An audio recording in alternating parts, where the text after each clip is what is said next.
আসসালামু আলাইকুম রহমতুল্লাহ।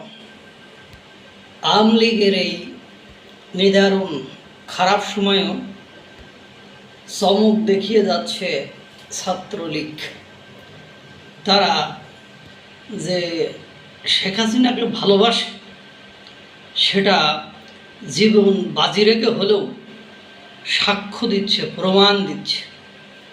আপনারা জানেন, পয়লা বৈশাখকে কেন্দ্র করে চারুকলা ইনস্টিটিউট থেকে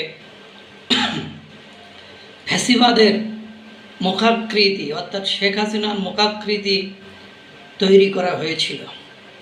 সেটিকে ধ্বংস করে দিয়েছে, পুড়িয়ে দিয়েছে কোনো একজন ব্যক্তি। সিসি ফুটেজ দেখে ঢাকা বিশ্ববিদ্যালয় থেকে শনাক্ত করা হয়েছে সে নাকি ঢাকা বিশ্ববিদ্যালয়ের আরবি বিভাগের রবিউল ইসলাম রাকিব। সে ছাত্রলীগ নিষিদ্ধ ঘোষিত ছাত্রলীগ সংগঠনের একজন সদস্য বা নেতা। তাহলে বোঝেন যে বর্তমান সময়ে ছাত্রলীগ পরিচয় দিলে বা ছাত্রলীগকে পাইলে ঢাকা বিশ্ববিদ্যালয়ের ক্যাম্পাস বা আশেপাশে যে মাঠটা দিচ্ছে সে মাঠের কোনো কুল কিনারা নেই।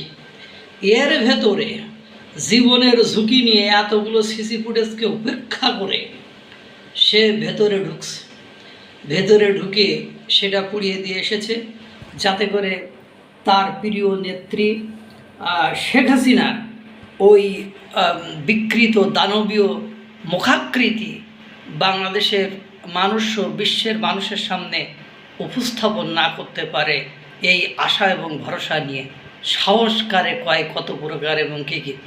এবং পাশাপাশি আপনারা দেখেছেন 5ই আগস্টের পরে যত স্থানে মশাল মিছিল বলেন, বাইক মিছিল বলেন, তারপরে এমনি মিছিল বলেন, সে রাতে হোক, সন্ধ্যায় হোক, ভোরে হোক, যারাই করেছে তার 95% এই ছাত্রলীগরাই করেছে। এবং আর একটা জিনিস দেখলাম, কোর্টে একজনের বাম হাত ভাঙা এবং বাম পা খোঁড়ায় হাঁটতেছে, হয়তোবা সে ছাত্রলীগ করে, এজন্য তাকে মেরে হাত পা ভেঙে হয়তোবা পুলিশের কাছে সোপর্দ করেছে।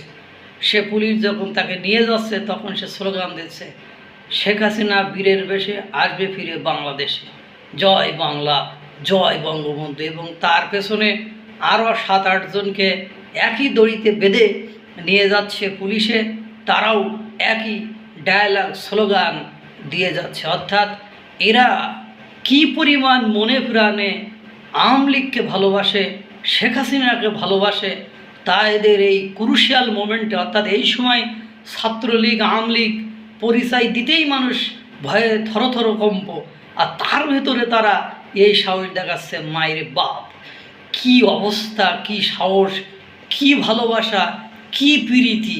আল্লাহ তাআলা সকলকে ভালো রাখুক, সুস্থ রাখুক। আসসালামু আলাইকুম রহমতুল্লাহ।